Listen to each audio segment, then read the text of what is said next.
என்னை நீக்க வேண்டும் என்று முடிவெடுத்து அறிவிக்க முடியாத அளவுக்கு பிரச்சனை 9 பேர் ஏற்படுத்திய பிறகு மறுநாள் எழுதி கொடுத்தார்கள். நீக்கக்கூடாது என்று எழுதி கொடுத்ததற்கு பிறகு தலைவர் அவர்கள் 1.5 பக்கத்துக்கு அறிக்கை தந்து இவன் போட்டித் தலைவராக திட்டமிட்டார் என்று என்பது குற்றம் சாட்டி அத்தனை பத்திரிகைகளுக்கு தந்தீர்கள். கட்டுப்பாடு யார் தவறியது? கடமை, கண்ணியம், கட்டுப்பாடு எல்லோருக்கும் ஒரே விதிதான் தலைவர் அவர்களே. ஆண்டவனுக்கும் அரசவரத்தில் இருக்கிற பாமரனுக்கும் ஒரே விதிதான். அதைத்தான் நக்கீரன் சொன்னார். கட்டுப்பாட்டை மீறி பத்திரிகைகளுக்கு நீங்கள் எப்படி அறிக்கை தந்தீர்கள்? என் மீது சரமாரியான குற்றச்சாட்டுக்கள், போட்டித் தலைவராக முயற்சிக்கிற இந்த மற்ற குற்றச்சாட்டுக்களை நான் விட்டு விடுகிறேன். காரணம், காலத்தின் அருமையை கருதி எல்லாவற்றுக்கும் இடத்திலே தக்க விளக்கம் உண்டு. இனி பேசித்தானே தீர வேண்டும். இனி என் பேச்சு அடங்குகின்ற வரை பேசித்தானே தீர வேண்டும். அது இந்த பேச்சு அடங்குகிற வரை, மூச்சு அடங்குகிற வரை நியாயத்தின் குரல் எழுந்து கொண்டே இருக்கும். நான் எந்த தவறும் செய்யவில்லை. அதற்கு பிறகு வேறு வழியின்றி அறிக்கை தந்தை உடனே சொன்னீர்கள். நான் சொல்லாத ஒன்றை கோபால்சாமி சொல்கிறார். காரணம் கடிதத்தில் இருக்கிறது என்று நான் சொல்லவே இல்லை. பொய்யை மெய்யாக்குகிறார் என்றீர்கள். 8ஆம் தேதி இரவு குடவாசலுக்கு புறப்பட்டு விடுவான், 8ஆம் தேதி காலை என்று அறிவிப்பு செய்தீர்கள்.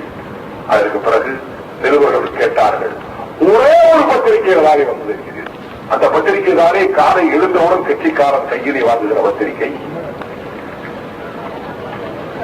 முரசை கட்சியேடுதான் தொண்டர்களின் ரத்தத்தாரே வழங்கப்பட்ட கோடிக்கணக்கான பணத்தை உள்ளிட்டிருக்கக்கூடிய அறக்கட்டளையிலே வழியாக ஏடுதான். ஆனால் அந்த முரசொலியிலே இந்த ஓராண்டு காலத்திலே என்னுடைய உரை எத்தனை முறை வெளிவந்தது? வேண்டாம்.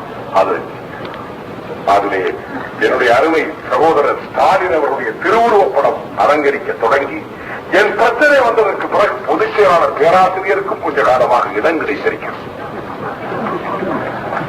பரவாய், தலைவராக ஏற்றுக்கொள்ள மாட்டேன், தளபதியாக ஏற்றுக்கொள்வேன் என்று நேப்பியர் பூங்காவிலே சொன்னாரே.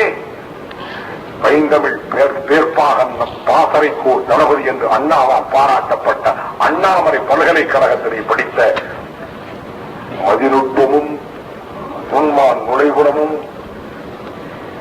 வெட்டு ஒன்று துண்டு இரண்டாக பேசக்கூடிய நக்கீரன் என்று ஒரு காலத்திலே பெயர் பெற்றவரும் அண்ணாவுக்கு ஆலோசனை சொல்லக்கூடிய அளவுக்கு ஆற்றல் நிறைந்தவருமான என்னுடைய பெருமதிப்புக்குரிய இனமான போர் முரசபா எங்களின் பொதுச் செயலாளர் அண்ணன் பேராசிரியர் அவர்கள்.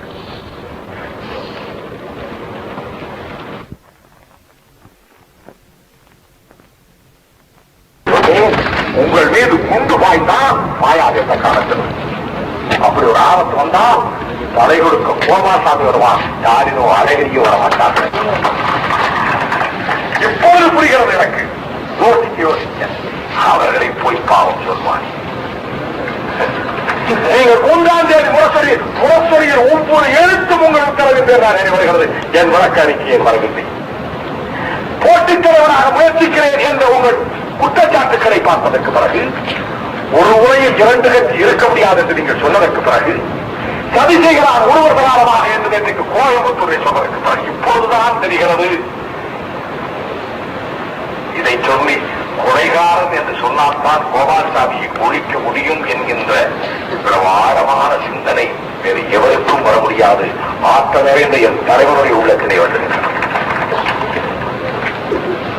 தலைவர் அவர்களே, மாக்கியவல்லியருடைய புத்தகத்தை நான் கொஞ்சம் படித்திருக்கிறேன். இளவரசன் என்று பெயர் அதற்கு. நான் இப்படி சொன்ன மாத்திரத்தில் யாரையோ இளவரசனாக கருதி பேசுவதாக கருதி விடாதீர்கள். அவன் எழுதிய புத்தகத்தினுடைய பெயர் த பிரின்ஸ். அவருடைய தத்துவம் என்ன தெரியுமா? நீ நினைத்ததை முடிப்பதற்கு எந்த பஞ்சமா பாதகத்தையும் செய்யலாம். ஏன் ஜஸ்ட் பை த மீன். நீங்கள் நினைப்பதற்கு எந்த அக்கிரமத்தையும் செய்யலாம். இதுதானே நீங்கள் செய்யலாமா தலைவரே? நான் கேட்டேன் உங்களிடத்திலே. என் விசுவாசத்தை எப்படி காட்டுவது? ஏகலவனை போல கட்டுவர்களை வெட்டி தரவா கேட்டேன். அரவானை போல் தலையை வெட்டி தரவா நான் கேட்டேன். ஆனால் ஒன்றுமில்லை என்றீர்கள். அருப்புக்கோட்டையை கொண்டு கண்ணீர் விட்டு கதறினி. அதற்கு பிறகு துறைமுருகன் அவர்களும் ஆற்காடு வீராசாமி அவர்களும் உனக்கு சூரத்தி நீயே எச்சரிக்கிறாய் திவான் மூலமாக என்றார்கள். பாவிகளே, திவானை சொன்னால் நான் வெந்து போவோம். என் பெயரிலே சூரத்தி நானே எச்சரிக்கிறேனா? நான் அவ்வளவு இடிமகனா? நான் அவ்வளவு கதைந்தெடுத்த கயவாளியா? நான் அவ்வளவு கேவலமானவனா? அப்பொழுது சொன்னார் துறைமுருகன். துறைமுருகன் மீது தவறில்லை.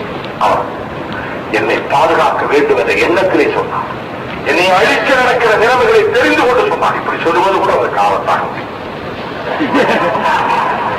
அவராவது நன்றாக இருக்கட்டும் தலைவருக்கு பக்கத்திலே. ஏனெனில் மார்ச் 21 இந்த நாட்டை கிழக்க வந்த நாட்டக்காரி இருக்கிறாரே, முதலமைச்சர் நாற்காலியில் உட்கார்ந்து கொண்டிருக்கிற இந்த திராவிட இயக்கத்துக்கு கேடாக வந்திருக்கிறாரே இந்த குடிகேடி மகாராணி சந்தோஷமாக இருக்கிறாள். அவளுடைய ஆட்சி அவரை பற்றி யாரும் குறை சொல்லவில்லை என்று தலைவர் அவர்களே இன்றைக்கு கோயம்புத்தூரில் பேசியிருக்கிறீர்கள். தலைவர் அவர்களே, உங்களிடத்திலே பயிற்சி பெற்ற சிஷ்யம் தான். ஆனால் சிஷியனையே அடிக்க நினைக்கிற காரணத்தினாலே உங்கள் அஸ்திரங்கள் மறந்து போய்விட்டது. உங்களுக்கு சிஷியனை அழிப்பதற்கு குரு நினைக்கிற போது படித்த வித்தை மறந்து போய்கிறது. அஸ்திரம் எடுபடவில்லை. அதுதான்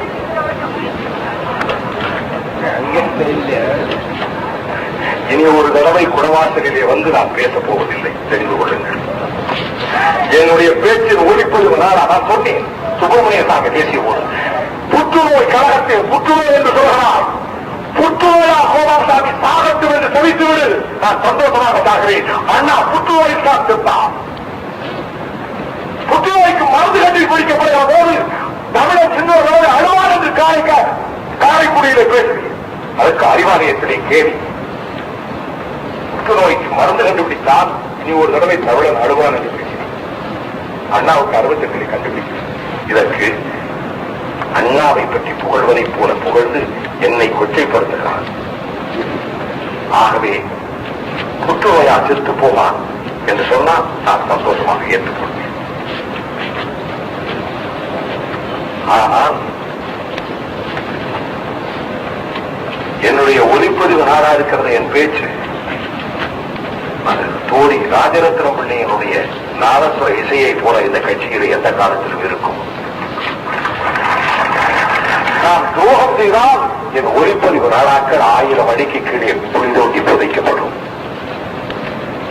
இதை நான் எங்கே பேசினேன்? மார்த்தாண்டத்திலே பேசினேன், மதுரையில் பேசினேன். குடவாசலிலே இன்று பேசுகிற பேச்சு என் உடம்பு மண்ணிலே முடங்கியதற்கு பிறகு என்றைக்காவது ஒரு நாள் திராவிட முன்னேற்ற கழகத்திலே இந்த இனம் விடுதலை பெறுகிற போது இந்த தரணியில் தமிழினம் விடுதலை பெறுவதை இனி எவரும் தடுக்க முடியாது. இல்லாவிட்டால் நாளை, நாளை இல்லாவிட்டால் நாளை வருவார். பழமையான தமிழருக்கு நாடு அமையும். அதை எவரும் தடுக்க முடியாது. அன்றைக்கு தமிழர்களின் கருவாயினை தேடுகிற போது ராமாயணத்திலே அணிலுக்கு கூட மதிப்பு கிடைத்திருக்கிறது. அது கற்பனை இதிகாசம் என்றாலும் அதுபோல இடத்திலே எனக்கு ஒரு இடம் கிடைக்கும் அல்லவா? அந்த உணர்வோடுதான் நான் கேட்கிறேன். தலைவர் அவர்களே, நான் இவ்வளவுக்கு பிறகு ஒரு கிடத்திலாவது உங்களை பற்றி குறை சொல்ல வேண்டும் என்று ஆனால் என்னை அழிக்க வேண்டும் என்று, ஒழித்து கட்ட வேண்டும் என்று நீங்கள் நினைக்க நான் செய்த குற்றம் என்ன? இந்த கட்சியிலே பேச்சாளர்களுக்கு மதிப்பை வளர்த்தது அண்ணா செய்த குற்றம். பேச்சாளர் பேசினால் தொண்டர்கள் கைதட்ட பயிற்றுவித்தது திமுக செய்த குற்றம். கோபால்சாமி பேச்சுக்கும் கொஞ்சம் கைதட்ட அதிகம் கிடைத்தவுடன் நீங்கள் ஏன் இவனை ஒரு பொருட்டாக நினைக்க ஆரம்பித்தீர்கள்? நான் போட்டி தலைவரா? நீங்கள் எங்கே? நான் சொன்னேன், நீங்கள் எட்டி பிடிக்க முடியாத சிகரத்தின் உச்சியில் இருக்கிறீர்கள். விஜயா பாயன்பன் விட்டு நிகழ்ச்சியிலே உங்கள் உள்ளத்தில் இருக்கிற எண்ணத்தை புரிந்து கொண்டு சொன்னேன். நாங்கள் நெருங்க முடியாத சிகரங்களின் உயரத்தில் இருக்கிறீர்கள் தலைவர் அவர்களே. நீங்கள் படைத்த சங்கத்தவரை ஒருவன் படைக்க முடியுமா? நீங்கள் படைத்த பொன்னர் சங்கரை ஒருவன் படைக்க முடியுமா? நீங்கள் தீட்டிய குரோவியத்தை ஒருவன் தீட்ட முடியுமா? உங்களுக்கு நீங்கள் பேசிக் கொண்டிருக்கிற பொழுது எழுத ஆரம்பித்தான். எப்படியெல்லாம் சித்தரிப்பீர்கள்? இது எந்த இதுல 1000 பங்கு எனக்கு திறமை உண்டா? பக்கத்தில் தெரியும். நீங்கள் சேக்கத்துலாறு பள்ளி கருக்கத்தினாரை பற்றி பேசியிருப்பீர்கள். அந்த கருக்கத்தினாயம் வரவசம் கொடுத்து விட்டு conserve your energy, then only you can fight for your cause. உங்கள் லட்சியத்துக்கு போராட முடியும் என்று சொன்னாரே அந்த ஃபரூக் அப்துல்லா. தேசிய மாநாட்டு கட்சி எப்படி அழிந்தது என்று எனக்கு தெரியும். நான் வாரிசு பிரச்சனைக்கு வர விரும்பவில்லை. திமுக வாரிசுதான் கட்சிக்கு தலைவர் என்று ஏற்றுக்கொண்டால் அதை கேள்வி கேட்க நான் யார்? உங்கள் பிள்ளைதான் கட்சிக்கு அடுத்த தலைவர் என்று திமுக முடிவெடுத்தால் அதிலே குறை சொல்வதற்கு நான் யார்? ஜனநாயகத்திலே எந்த முடிவெடுத்தாலும் ஏற்றுக்கொள்ள வேண்டி வந்தான். நான் அந்த பிரச்சனைக்கு செல்ல விரும்பவில்லை. பிரச்சனை திசை திருப்பிவிடும். ஏதோ எனக்கு ஒரு திட்டம் இருந்து அந்த திட்டத்துக்கு இன்னொருவர் போட்டியாக வந்து விடுவதாக நான் கவலைப்பட்டு அவனாலே பிரச்சனையை உருவாக்கினேன் என்று உங்களுக்கே இருக்கின்ற சாமர்த்தியத்திலே வரலாற்றில் ஒரு உடன்பிறப்பு மலர் எழுதுகிறேன். தலைவர்களே, இப்படி பேசுவதற்கா இந்த இயக்கத்திலே உங்கள் பக்கத்திலே காலடியிலே கிடந்தேன். திருக்குவாயில் உங்கள் பள்ளியிலே நீங்கள் படித்த பள்ளிக்கூடத்துக்கு 100ஆண்டு விழா நடந்த போது நீங்கள் பேசுவதற்கு முன்னர் எழுந்து நின்று பேசும்போது இந்த தெருவிலேதானே அஞ்சுகத்தாயின் தாலாட்டு சத்தம் கேட்டது என்று பேசினேன். சட்டத்தை கொடுத்துவிட்டு சிறைச்சாலையில் இருந்து அடைபட்டு கிடந்து வெளியே வந்து உடல்நலம் மிக குறைந்திருந்த நேரத்தில் பேசி முடிக்கிற போது தள்ளாடி நாற்காலில் உட்கார்ந்த போது என் கையை பிடித்துக் கொண்டு நான் என்ன உள்ளத்திலே நினைத்தேனோ அந்த நிமிஷத்திலே நீரை பேசினாயடா தம்பி என்று சொன்னீர்களே. என் தாயின் தாராட்டை நான் நினைத்தேன். நீ அச்சுகத்தாயின் தாராட்டு நீ உதடுகள் உச்சரித்ததன் என்ன காரணம்? இருதய சுத்தத்தோடு உங்களை நேசித்தேன். நேசித்து வந்திருக்கிறேன். இந்த நிமிஷம் வரையிலே சந்தேக செல்வர் கேட்டான், தலைவருடைய உயிருக்கு ஆபத்து வந்தால் நீங்கள் தடுப்பீர்களா? உங்களுக்கு அவர் தலைவர் என்றீர்களே, இப்பொழுது அவர் தலைவர் தானா? அல்லது நீங்களே ஒரு வேறொரு தேர்ந்தெடுத்துக் கொண்டால் சொன்னேன். இந்த நிமிடம் வரையிலே 7ஆம் தேதி வரையிலே அவர் தான் எனக்கு தலைவர். ஆனால் என்னை குறைகாரன் என்று அவர் குற்றக்குள்ளிலே நிறுத்துகிற போது அவருக்கு கீழே தொண்டன் என்று சொல்லக்கூடிய அடிப்படை தகுதியை கூட நான் இழந்து விட்டேனே. எனக்கு என் வாழ்நாள் இன்னொரு தலைவர் கிடையாது. என் தலைவருக்கு ஆபத்தென்றால் அதை தடுப்பதற்கு எங்கிருந்தாலும் ஓடி வருகிறவனாக நான் இருப்பேன். இன்றைக்கும் சொல்லுகிறேன், உணவாசலே சொல்லுகிறேன். உங்கள் வார்த்தைகளை வாக்கியங்களை எடுத்து வைத்துக் கொண்டு வரிக்கு வரி பாராளுமன்றத்தில் பேசினேன். பாராளுமன்றத்துக்கு பதவி கொடுத்து விட்டோம் என்று சொல்றார்கள். பதவி கொடுக்காது. பதவி எதிர்பார்த்தாரான் சிறையில் இருந்து புதுக்கோட்டையிலே தீர்மானம் இல்லை. 71ஆம் ஆண்டு நினைக்கிறேன் தஞ்சை பொதுக்குழுவிலோ ஒரு பொதுக்குழு கட்சியிலே 2 பதவிக்கு மேல் இருக்கக்கூடாது என்று தீர்மானம். அடுத்த ஆள் அந்த எல்ஜியின் யோசனை கேட்டுவிட்டு சென்ட்ரல் பேங்க் சேர்மனை நான் ராஜினாமா செய்தேன். மதுரை முத்து ஒரு பதவியை ராஜினாமா செய்தார். கட்சியில் சாதாரண தொண்டருக்கு ஒரு பஞ்சாயத்து போர்டு உறுப்பினர் பதவி கூட கிடையாது. அவன் உழைக்கிறான். எங்களுக்கு வாய்ப்புகள் கிடைத்தது, மதிப்பு கிடைத்தது, கட்சியின் அங்கீகாரம் கிடைத்தது, மாநிலங்களவையிலே போய் பேசுகிற வாய்ப்பு கிடைத்தது. இல்லை என்று சொல்லவில்லையே. ஏதோ பிச்சை போடுகின்ற, நான் கேட்கிறேன், பதவிகளை எடுத்து பிச்சை போடுகின்ற சர்வாதிகார சாம்ராஜ்ய நடத்துகிறோமா கட்சியிலே? ஏதோ பதவியை கொடுத்து விட்டோம் என்கிறார்களே. பதவி இல்லாத தொண்டர்களுடைய எண்ணிக்கை எத்தனை பேர்? பதவியோடு போக எத்தனை பேர்? என்ன பதவியை பிச்சை போடுகிறீர்களா? இது ஜனநாயக கட்சி. அண்ணன் மாறன் மத்திய அமைச்சரானார். நான் மனமகிழ்ந்து பேசினேன். என்ன சொன்னேன்? 20 இந்திரா காந்தி இறந்ததிலிருந்து இதுவரை கேபினெட் மந்திரி தமிழ்நாட்டுக்கு கிடையாது. ஆனால் மாறன் அவர்களுக்கு மத்திய கேபினெட் அமைச்சரை கொடுத்தது VP சிங் என்று. தலைவர் அவர்களே, நீங்கள் ஒரு கருத்தை சொல்லியிருக்கிறீர்கள். சந்திரசேகர் VP சிங்கிடம் போய் சேர்ந்து விட்டதா? இனி அடுத்து தேசிய முன்னணியில் இருப்பதா இல்லையா என்பதை கட்சி தீர்மானிக்கும். நான் கேட்கிறேன், சந்திரசேகரை திமுக ஆட்சியை கலைக்க சொல்லி நான் தான் ஏற்பாடு செய்தேன் என்று அறிக்கை விட்ட சுப்பிரமணிய சாமி முரசொலியிலே வாரந்தவராமல் பதத்தோடு செய்தி போட்டீர்களே. நாடு கடத்தப்பட வேண்டும் என்று உங்களை சொன்ன சுப்பிரமணிய சாமியோடு கூடி குழாவுகிறீர்களே. மாறன் நாள் தவறாமல் மெரிடியன் ஹோட்டலிலே சந்திக்கிறாரே. என்னடா மெரிடியன் ஹோட்டல் என்கிறீர்களா? எங்கெங்கே எந்தெந்த தேதியில்? அவன் சுப்பிரமணிய சாமியை சொல்லலாம். சந்திரசேகரா கலைத்தான். மாறன் சொன்னாரே ராஜீவ்காந்தி தாடியை சிறைக்க சொன்னார், சந்திரசேகர் சிறைப்பார் என்று சொன்னாரே பார்லிமெண்டிலே. எடுத்துக்கொள்வார் என்று ராஜீவ்காந்தியோட உத்தரவிலே தானே சந்திரசேகர் ஆட்சியை கவிழ்த்தார்.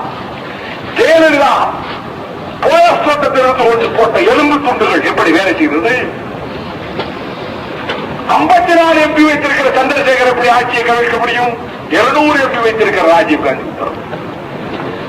அப்படியானால் காங்கிரஸோடு உடன்பாடு வைக்க நீங்கள் ஒரு நாடகத்தை தயார் செய்தீர்கள், எனக்கு தெரியும். அதன் முதல் கட்டம் என்னை தூக்கி இருந்தது. நான் இன்னும் கேட்கிறேன், ராஜீவ்காந்தி படுகொலையால் திமுக தோற்றது, இது ஒரு வாதம். ராஜீவ்காந்தி படுகொலைக்கு காரணமானவர்கள் அது கோர்ட்டில் இருக்கிறது. கோர்ட் வழங்குகிற தண்டனை அவர்களுக்கு வழங்கப்படட்டும். The matter is before the court. நான் அந்த பிரச்சனைக்கு செல்ல விரும்பவில்லை. ஆனால் இதனால் தான் தோற்று போயிற்று, இதனால் தான் திமுக தோற்று போயிற்று, இதனால் தான் குமாரசாமிக்கு விடுதலை புலிகளோடு நெருக்கம் இருப்பதால் தான் தோற்று போயிற்று என்று 2 வருஷமாக சொல்கிறீர்களே. நான் கேட்கிறேன், இந்த கூட்டத்தில் நீங்கள் முதலமைச்சராக இருந்த போது பாராளுமன்ற தேர்தல் வந்ததே, வட சென்னையில் ஜெயித்தீர்களா, தென் சென்னையில் ஜெயித்தீர்களா, மத்திய சென்னையில் ஜெயித்தீர்களா? என்னை கொண்டு போய் தமிழ்நாட்டிலே திமுக ஜெயிக்கவே முடியாது என்று தீர்மானித்த சிவகாசியிலே கொண்டு போய் நிறுத்தினீர்கள். அப்போதும் இந்த கிழக்கு தஞ்சைதான் நாகப்பட்டினம் தொகுதியிலே திராவிட முன்னேற்ற கழகத்தினுடைய உறுதுணையோடு போட்டியிட்ட இந்திய கம்யூனிஸ்ட் கட்சி வெற்றி பெற்றது. ஒரு இடம் கூட திமுகவுக்கு கிடையாது.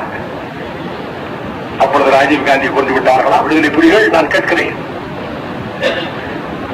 முழு சகல அதிகாரங்களை வைத்துக் கொண்டு நாம் தேர்தலுக்கு போனோம்.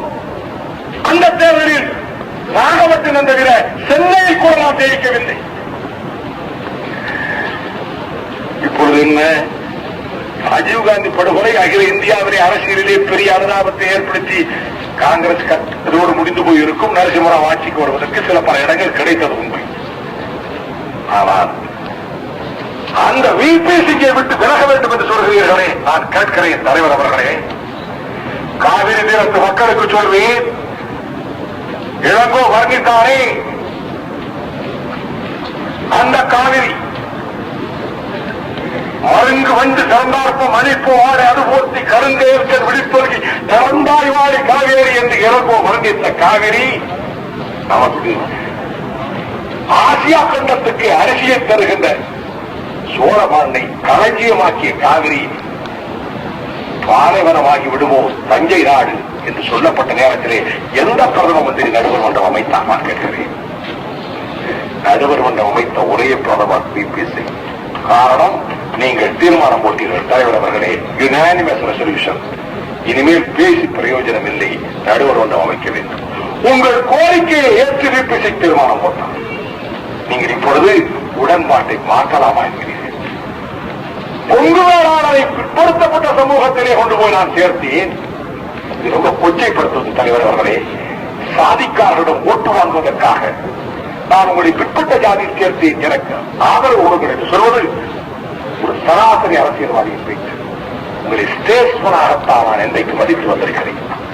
நீங்கள் கண்ணப்பன் அவர்களை மனதிலே வைத்துக் கொண்டுதானே, கணேசமூர்த்தியை மனதிலே வைத்துக் கொண்டுதானே, சுப்புவை மனதிலே வைத்துக் கொண்டுதானே, இளஞ்செழியனை மனதிலே வைத்துக் கொண்டுதானே, RT மாரியப்பனை மனதிலே வைத்துக் கொண்டுதானே, திருப்பூர் துரைசாமியை மனதிலே வைத்துக் கொண்டுதானே, பொன்னர் சங்கர் வழியிலே உங்களுக்கு பக்கத்தில் இருந்த கொங்கு மண்டலத்தின் கொள்கை காவலர்களை மனதிலே வைத்துக் கொண்டுதானே பேசினீர்கள். குமணன் கதையா தலைவர் அவர்களே? நீங்களா குமணன் கதையை சொல்லுவது? கொங்கு வேளாளர் சமுதாயத்தை நான் பிற்பட்ட ஜாதியாக்கிறேன். நன்றி மறந்து விடாதீர்கள். நன்றி மறந்தால் நீங்கள் அமரனாகி விடுவீர்கள். குமணன் என்ன சொன்னான் தெரியுமா? நல்ல கடையில வண்ணர்களிலே ஒருவன், பாரி காரி ஓரி பல்வி ஓரி ஆயண்டிதன் அதிகமா நெடுமான் அஞ்சி வேகம் குமணம் கடைகள் வள்ளல்கள், அதிலே ஒருவன் குமரன். அவன் அள்ளி கொடுப்பவன். அவன் தம்பியோடு ஏற்பட்ட தகராறிலே காட்டுக்கு போய்விட்டான். அப்பொழுது புலவன் ஒருவன் இடத்திலே பெருந்தலை சாத்தன் சென்று பிச்சை கேட்டான். அப்பொழுது சொன்னான், அத்தை நாள் வருந்திலை அருந்தவ புறவோய், நான் வசதியோடு அரண்மனையிலிருந்து போய் வரவில்லையே, இப்ப காட்டில் இருக்க வந்திருக்கிறேன். இருந்தாலும் கூட என் தம்பி என் தலைக்கு விலை பேசி இருக்கிறான். தலைகளை கொண்டு போய் தம்பிகை கொடுத்து விலைகளை பெற்று உன் வறுமை நோய் களைக. என் தலையை கொண்டு போய் என் தம்பியிடம் கொடு, அவர் கொடுக்கிற பரிசை பெற்று உன் வறுமையை போக்கிக் கொள். குமரன், நீங்கள் எந்த காலத்திலும் உங்களுக்கு இடவல் ஏற்பட்டதே கிடையாது. என் தலைவருடைய எழுத்தில் இடவல் இதுகாலம் ஏற்பட்டது கிடையாது. இளமைப்படி எழுதிய அந்த 14ஆம் வயதிலே இருந்து இன்று வரை தலைவருடைய எழுத்திலே இடவல் ஏற்பட்டது கிடையாது. ஆனால் உங்களின் விசுவாசமான தம்பியை ஒழிக்க திட்டமிட்டவுடன் உங்கள் எழுத்தும் உங்களுக்கு வஞ்சகம் செய்கிறது. உங்கள் பேச்சும் உங்களுக்கு துணை நிற்கவில்லை. அடுக்கடுக்கான வாதங்களை அள்ளி வீசக்கூடிய ஆற்றல் எங்கே? உங்களின் உயிருக்குயிரான தம்பியை அழிக்க நினைத்த காரணத்தால் உங்களுக்கு இதுகாலம் துணை வந்த தமிழ்தாய் உங்களுக்கு துணைக்கு வர மறுக்கிறார். அதனால்தான் கண்ணப்பனை அவனம் என்று சொல்ல பார்க்கிறீர்கள். யாரை பக்கத்திலே வைத்துக் கொண்டு? அந்த பாதிகளே, தலைவர் பக்கத்திலே நீங்களா? தலைவரை இழுத்தும் பழித்தும் பேசிய நீங்களா? நான் அவர்கள் பெயர்களை எல்லாம் சொல்ல விரும்பவில்லை. உங்களை பக்கத்திலே வைத்துக் கொண்டு குமரன் தன் தலையை கொண்டு போய் தம்பியிடத்திலே கொடுத்து பரிசு பெற்றுக் கொண்டான். நீங்கள் தன் தம்பியை கொலைகாரனாக சொல்லி அடிக்க பார்க்கிறீர்கள். யார் குமரன், யார் அவனம்? நாளைய நாடு தீர்ப்பளிக்கும்.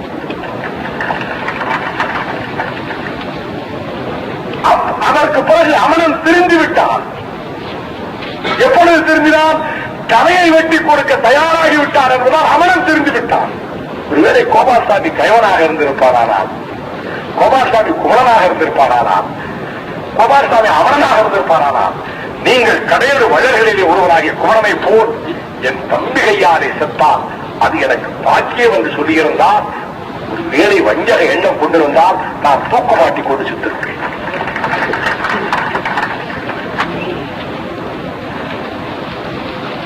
தலைவர் அவர்களே, நீங்கள் கோவையிலே பேசி கடைசியில் எல்ஜி அவர்களை பற்றி முதலமைச்சரை போய் சந்தித்து அவரால் மாறிவிட்டார் என்று கதை ஆரம்பித்திருக்கிறீர்களே. நான் ஒன்று மாத்திரம் சொல்வேன். நாணயம், நேர்மை, தனிமனித ஒழுக்கம் இதற்கு எடுத்துக்காட்டாக இருக்கிற காரணத்தால் அண்ணன் எல்ஜி அவர்களிடத்திலே நான் கூட சொன்னேன், யூ ஆர் மை சீனியர், என்னை விட மூத்தவர், கட்சியில் மூத்தவர், உங்களை விட எனக்கு கைதட்டு அதிகம் கிடைக்கிற போது எனக்கு கூச்சமாக இருக்கிறது, எனக்கு கொஞ்சம் சங்கடமாக இருக்கிறது என்ற போது சொன்னா, கோபால்சாமி எனக்கு 60 வயசாக போகிறது, நான் நல்லா இருந்தா ஒரு 10 வருஷம் இருப்பேன், நீ கூட ஒரு 15 வருஷம் இருப்ப, இன்றைக்கு ஏற்பட்டிருக்கிற சூழ்நிலையிலே உன்னை கொண்டு வந்து உன்னாலே நிறுத்துகிற போது இயக்கத்துக்கு நல்லது என்று நினைக்கிறேன். பாவிகளே, இந்த தமிழ்நாட்டிலே ஈரத்தனமான வாழ்க்கையிலே அரசியல் நடத்தி அதன் மூலமாக இந்த நாட்டை சீரழித்துக் கொண்டிருக்கக்கூடிய இந்த பெண்மணியின் முந்தானை அசைவிலே நாங்கள் இயங்குகிறோம் என்று ஒரு கடைந்தெடுத்த கடைசி கயவாளியை விட்டு நீங்கள் பேச சொன்னீர்கள் அல்லவா? நான் திருச்சி மாநாட்டிலே சொன்னேன், இந்த வஞ்சகி நாட்டை கெடுக்க, இது என்னுடைய அருமை சகோதரன் காளிமுத்துவின் வசனம் அல்ல.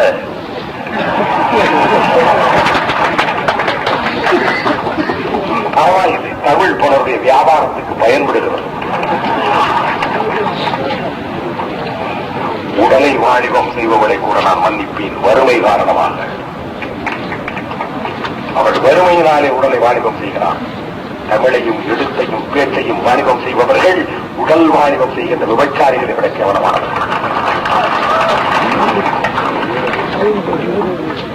ஒன்றை மாத்திரம், ஏன் என் கண்ணீரை கேலி செய்தான்.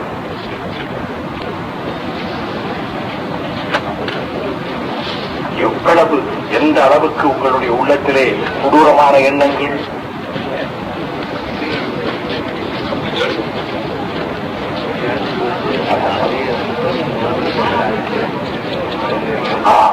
ஜெயலலிதாவினுடைய காலடியில் என் தலையை வெட்டி வைப்பேன் என்று என் சகோதரன், என் ஊருக்கு 8 கிலோமீட்டர் தொலைவில் இருக்கிற என் சகோதரன் காளிமுத்து, செவல்பட்டி காளிமுத்து சொன்னான்.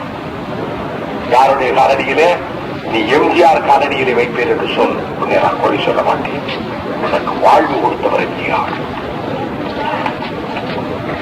ஆனால் அந்த எம்ஜிஆரின் அழிவுக்கு காரணமான வஞ்சகி, எம்ஜிஆரின் உடல் நலத்துக்கு கேடு செய்ய காரணமான வஞ்சகி, எம்ஜிஆருடைய உள்ளத்துக்கு கேடு செய்ய காரணமாக இருந்த வஞ்சகி, இந்த ஜெயலலிதா காலடியிலே என் தலையை வெட்டி வைப்பேன் என்று பேசிய பேச்சு ஒரு மாலை பத்திரிகையில் வந்தது.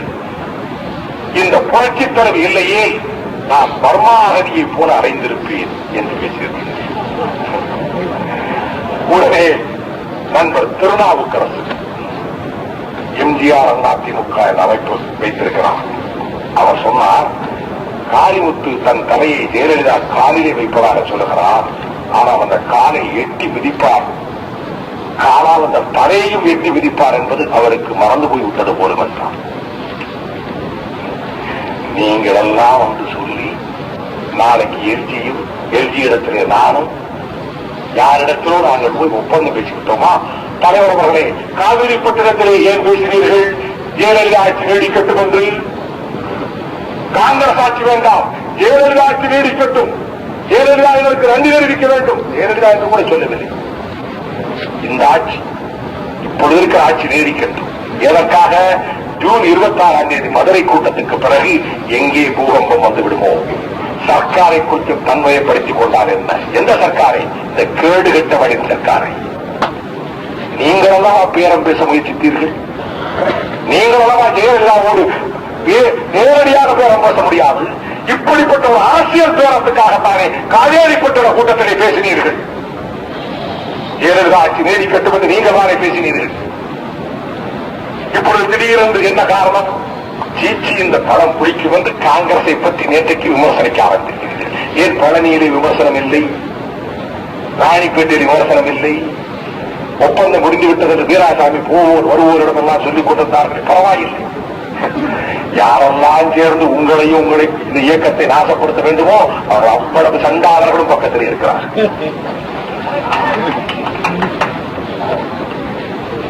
வருத்தப்படுகிறேன். வேலூர்காரர்களை அழைத்து பாபாசாமி கூட்டத்தை ஏன் போடுகிறீர்கள்? அவர் காங்கிரஸ் விமர்சிக்கிறார். உடன்பாடு முடிந்து விட்டது, மந்திரி சபை அமைப்பாகிவிட்டது. கிட்டத்தட்ட ஒரு 150 பேரை மந்திரிகளாக்குவதாக நீங்கள் சொல்லியிருக்கிறீர்கள். பரவாயில்லை, எல்லோரும் இந்நாட்டு மன்னர், எல்லோரும் இந்த கட்சியிலே மந்திரிகள். எதையாவது 6ஆம் தேதி வரை நான் வாய்ந்திருந்தேனா? இளையராஜாவை பற்றி நான் பேசினேன். ஒரு தமிழனுக்கு தரணியிலே மதிப்பு.